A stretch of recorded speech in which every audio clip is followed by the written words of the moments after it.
दुर्ग जिले का इकलौता मात्र मंदिर यही है, प्राचीन शिव मंदिर देवल, जो कि रायपुर और दुर्ग के मध्य है। लेकिन यहाँ सिर्फ और सिर्फ राजनीतिकरण के कारण यहाँ का विकास नहीं हो पाया उतना। मंदिर का क्या कुछ इतिहास रहा है, क्योंकि बहुत प्राचीन मंदिर है, 13वीं शताब्दी का मंदिर है। कि जो मनोकामना मांगते हैं यहाँ 6 माह में पूर्ण होता है, क्योंकि ये जो मंदिर है आप देख रहे हो, ये 6 मासी रात्रि की मंदिर है। मात्र एक महादेव यहाँ विराजमान होते हैं और इस महादेव वक्त मैं खड़ा हूँ देव बलौदा में, और ठीक है छत्तीसगढ़ की राजधानी से लगभग 20 से 25 किलोमीटर दूर चरौदा की स्थित एक गांव में पड़ता है। और जिस जगह में मैं अभी हूँ ये मंदिर का प्राचीन मंदिर का प्रांगण है, और हमारे साथ कुछ मंदिर के सदस्य तथा अध्यक्ष जी हैं, इनसे बात करेंगे और जानेंगे कि किस तरीके से ये मंदिर का इतिहास रहा है, क्योंकि ये 13वीं शताब्दी का ये मंदिर बना हुआ है और इसका क्या कुछ इतिहास रहा है जानने की थोड़ी कोशिश करेंगे। सबसे पहले आपको बहुत बहुत सावन की बधाई। जी, आपको भी बहुत बहुत बधाई, प्रदेशवासियों को बधाई, नगरवासियों को बधाई। यह जो मंदिर है, मंदिर का क्या कुछ इतिहास रहा है, क्योंकि बहुत प्राचीन मंदिर है, 13वीं शताब्दी का मंदिर है, और क्या कुछ इतिहास रहा है पूरा? ये इनका इतिहास आज से 700 साल पुराने इतिहास है इनका। जिस समय इस पूरे क्षेत्र में जंगल और पठारी हुआ करता था, तो मात्र एक महादेव यहाँ विराजमान हुए, और इस महादेव की नगरी में, देवनगरी में, भगवान भोलेनाथ के आशीर्वाद से ये पूरे आज छत्तीसगढ़ का जो ये हमारे दुर्ग जिले का क्षेत्र है, इस दुर्ग जिले का इकलौता मात्र मंदिर यही है, प्राचीन शिव मंदिर देवल, जो कि रायपुर और दुर्ग के मध्य है। लेकिन यहाँ सिर्फ और सिर्फ राजनीतिकरण के कारण यहाँ का विकास नहीं हो पाया उतना जो होना चाहिए। जबकि पहले ये भगवान भोलेनाथ यहाँ विराजमान हुए और देवल का बसावट आज से 700 साल पहले का है। उसके बावजूद यहाँ दर्शनार्थी, अब तो क्या है, आप जैसे मीडिया वाले प्रचार करने वाले आ गए ना, सोशल मीडिया चल रहा है, तो आज दर्शनार्थी यहाँ इतने आ रहे हैं कि सावन से पहले और कंटिन्यू यहाँ दर्शन करने वाले आते हैं। भगवान भोलेनाथ के यहाँ आशीर्वाद इतना है कि जो मनोकामना मांगते हैं यहाँ 6 माह में पूर्ण होता है, क्योंकि ये जो मंदिर है आप देख रहे हो, ये 6 मासी रात्रि की मंदिर है। इसलिए यहाँ एक प्रमाणित भी है कि 6 माह के अंतर्गत यहाँ मनोकामना सिद्ध हो जाता है। ऐसा हमारे बुजुर्ग का और बड़े जो यहाँ की मनोकामना जिनका पूर्ण हुआ है वो यहाँ स्वयं आके बताते हैं। जैसे कि यहाँ की जैसे मनोकामना होता है 6 माह पूर्ण मनोकामना भी है, तो इसी के जैसा सेम एक भोरम देव मंदिर भी है, कवर्धा में स्थित है, तो ये दोनों का कुछ रिलेशन है और क्या कुछ है ऐसा?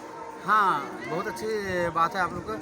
भोरम देव जो है और ये दोनों 6 मासी की रात का बना हुआ है, लेकिन वहाँ एक कलश नुमा चढ़ा हुआ है, वो पूर्ण है, और ये हमारे 6 मासी की रात की मंदिर जो है ये अभी अधूरा है, क्योंकि ये पूर्ण होने से पहले जो यहाँ के कला जो बनाने वाले कलाकार थे, जो शिल्पकार थे, वो क्या है नग्न स्थिति में इस मंदिर का निर्माण कर रहे थे। लेकिन यहाँ उनकी प्रत्येक दिन उनकी मिसेस यहाँ भोजन लेके आती थी, खाना लेके आती थी।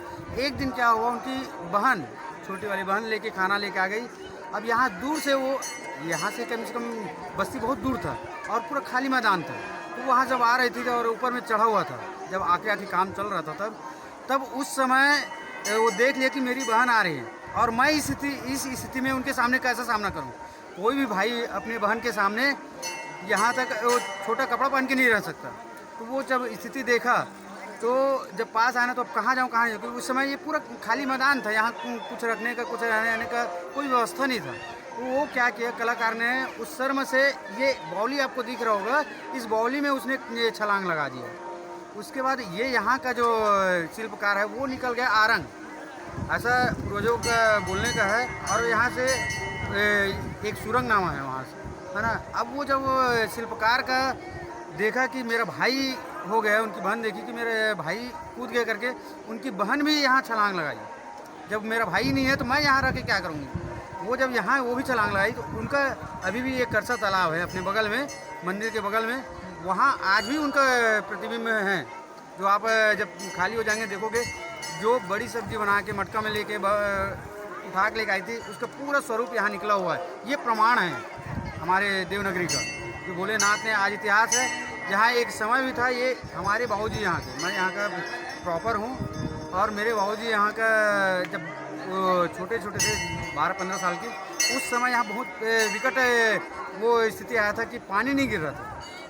उस समय पानी नहीं गिर रहा था तो गांव वाले मिल के ये दोनों भगवान भोलेनाथ के दोनों छेद बंद करके यहाँ से कुंड से पानी लेके पूरा भगवान भोलेनाथ को जलाभिषेक किए थे।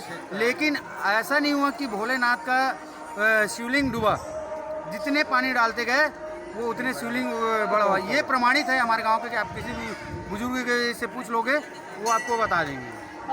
क्या कितने श्रद्धालु प्रतिवर्ष यहाँ पे आते हैं, क्योंकि ये एकमात्र रायपुर और दुर्ग के बीच का प्राचीन मंदिर है। लगभग अनुमानित जो सरकारी आंकड़े बताते हैं कि हर साल लाखों की संख्या में आते हैं, तो आपका अनुमान क्या कहता है?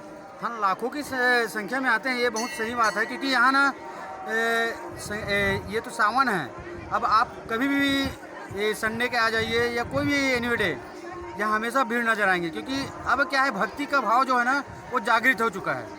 एक समय था आदमी ना जो पूजा करना सिर्फ वही आते थे, अब क्या है बच्चे बुजुर्ग सभी आते हैं। और भोलेनाथ की नगरी है, यहाँ तो बच्चे आएंगे, बूढ़े आएंगे, लूले आएंगे, लंगड़े आएंगे।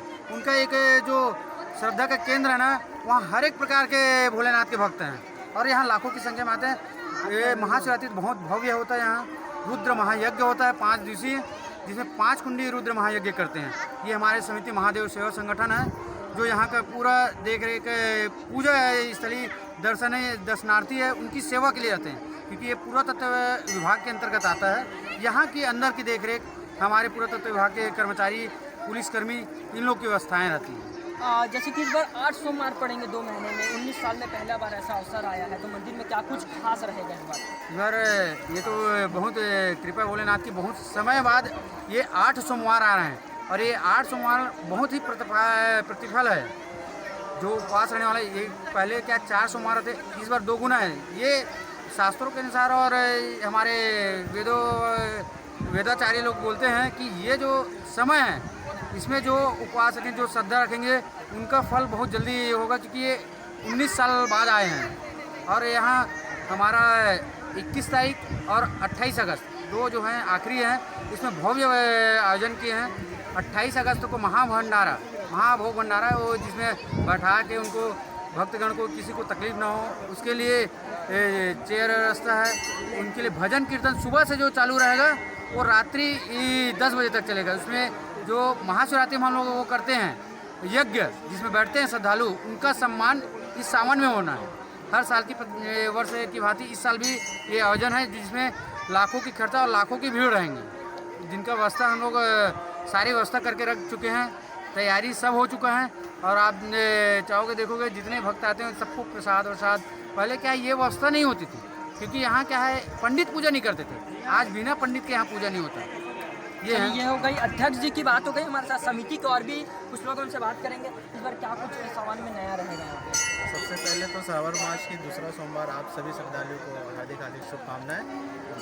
देखिए, ये सावन का जो महीना है और यहाँ हम महादेव सेवा संगठन के जितने भी सदस्य कर्मचारी हैं, ये बहुत ही उत्साहवर्धन मनाते हैं हम लोग। और जो सोमवार के लोग जितने भी 8 सोमवार इस बार पड़ रहा है सावन में, तो जितने भी लाखों श्रद्धालु, हजारों श्रद्धालु जो आते हैं उनके लिए विशेष यहाँ पर किया गया है। और जैसे कांवड़ यात्री लोग जो आते हैं उनके लिए श्रीफल, चाय, रहने के विश्राम के लिए पूरा महादेव सेवा संगठन करता है।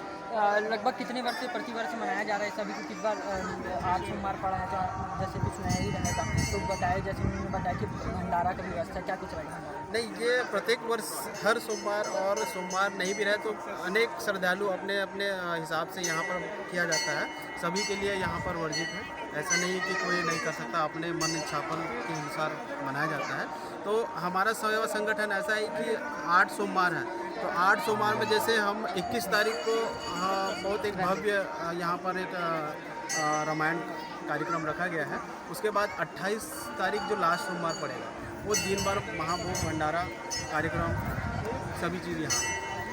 देख सकते थे हमने समिति के कुछ लोगों से बात करा, उनका क्या कहना था। इस वक्त मैं, जैसे कि मैंने आपको बताया, भोराम देव प्राचीन मंदिर में हूँ। इसकी जिस तरीके से इसकी इतिहास पुरानी है, उसी तरीके से यहाँ के लोगों का कहना भी एक तरीके से बहुत जायज़ है, क्योंकि लगभग 13वीं शताब्दी का मंदिर है और कहीं ना कहीं ये बहुत अहम भूमिका निभाता है छत्तीसगढ़ की प्राचीनों मंदिर में। क्योंकि जिस तरीके से हमने देखते थे कि भोराम देव एक मंदिर हुआ करता है, उसी तरीके से ये देव बलौदा एक और मंदिर है जो रायपुर, छत्तीसगढ़ और राजधानी रायपुर के लगभग रायपुर से 30 किलोमीटर दूर है और ये दुर्ग के लगभग चरोदा के आसपास क्षेत्रों में पड़ता है। और इसी के खास अपडेट के लिए हमारे साथ बने रहे। कैमरामैन विनोद के साथ मैं प्रांजल यादव, दुर्ग, छत्तीसगढ़।